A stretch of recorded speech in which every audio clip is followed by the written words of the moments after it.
Good morning, dear student. This is your fourth chapter.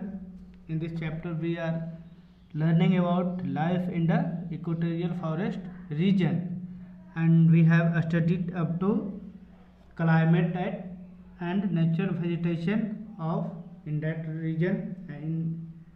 और हम लोगों ने जाना कि वहाँ पे फॉरेस्ट कैसा रहता है, एवरग्रीन फॉरेस्ट रहता है। और एवरग्रीन फॉरेस्ट क्यों कहा जाता है?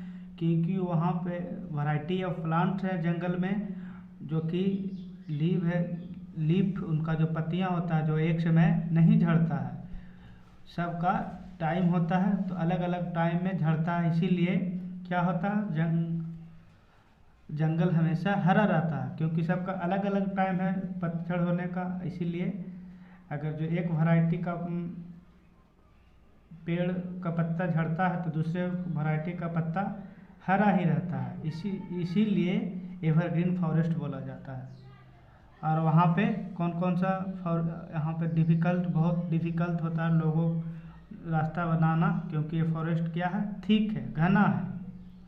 आज हम लोगों को स्टडी करना है विल्ड लाइफ के बारे में वहाँ।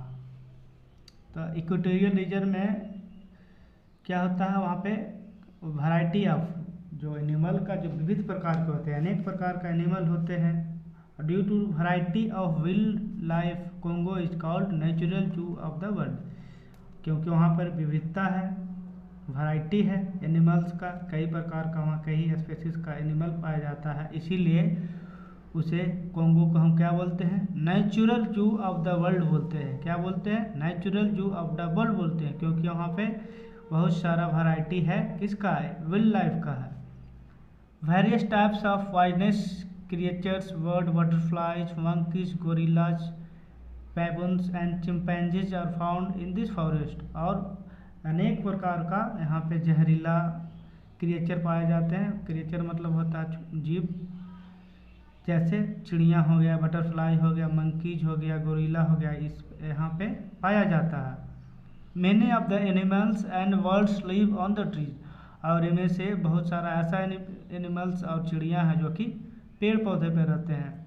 Elephant, buffaloes, hippopotamus, rhinoceros, bears and giraffes are also found in this forest. और यहाँ पे हाथी, भैंस, दरियाई घोड़ा, गेंडा आदि, भालू, जिराफ आदि इस प्रकार का एनिमल पाया जाता है। कहाँ पाया जाता है? कोंगो में पाया जाता है। In water bodies we find crocodiles, alligators, turtle etc. और वहाँ पे जो पानी है, वहाँ जो पानी वाटर बॉडी है, उसमें क्या क्या पाया जाता है? क्रोकोडाइल पाया जाता है, मगरमच्छ पाया जाता है, कछुआ पाया जाता है। और अब है लाइफ ऑफ द पीपल, वहाँ पे लोगों के बारे में स्टडी करना है। Most of the people live in a small village, और वहाँ के लोग जो अधिकांश है छोटे छोटे गांव में रहते हैं। They make bamboo huts that with palm leave, और वो लोग क्या बनाते हैं? झोपड़ी बनाते हैं, फूस का झोपड़ी बनाते हैं, जो कि तार के पत्तों से कसा हुआ रहता है, बंधा हुआ रहता है। The famous tribes living in this forest are pygmies and hunters, और जो प्रसिद्ध पॉपुलर जनजाति यहाँ पे रहते हैं, जो दो प्रकार का जनरली ट्राइब यहाँ रहते हैं, वो कौन है? पैगमीज हैं और वंटर्स है। और पैगमीज कैसा होते हैं? एक्चुअली शॉर्ट होते हैं, किनके कंपेरिजन में? वंटर्स के कंपेरिजन में। तो हम कह सकते हैं वंटर्स लॉन्ग होता था, लोथा है।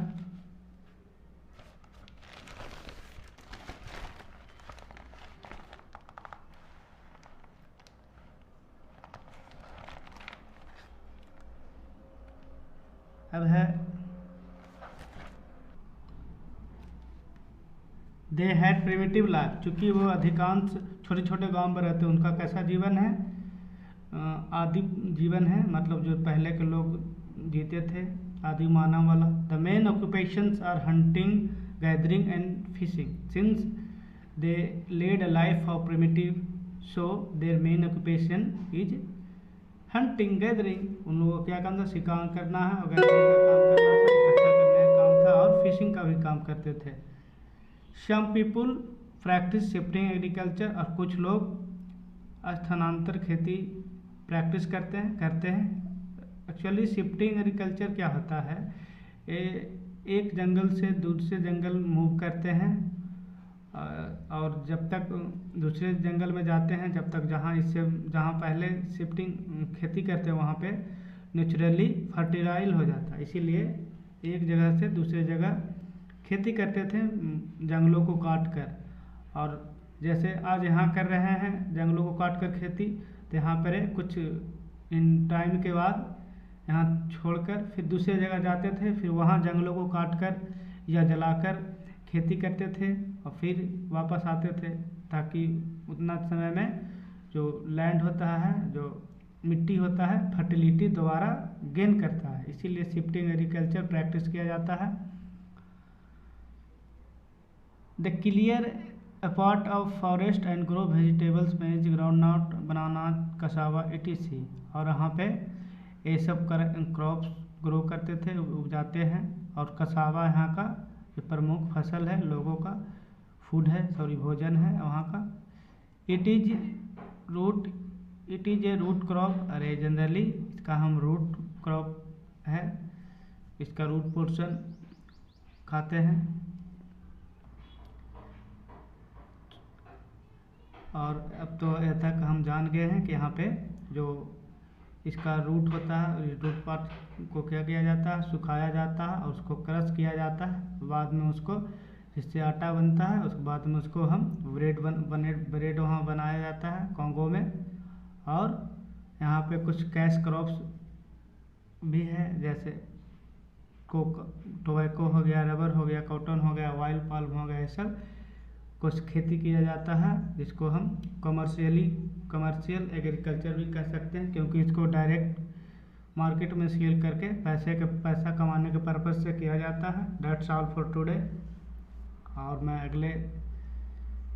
अगला क्लास लास्ट क्लास होगा इस चैप्टर के। After that I will start explaining the answers right from your first chapter से शुरू करूँगा। और आप लोग से उम्मीद है कि आप लोग भी कोशिश कीजिए। That's all for today, thank you.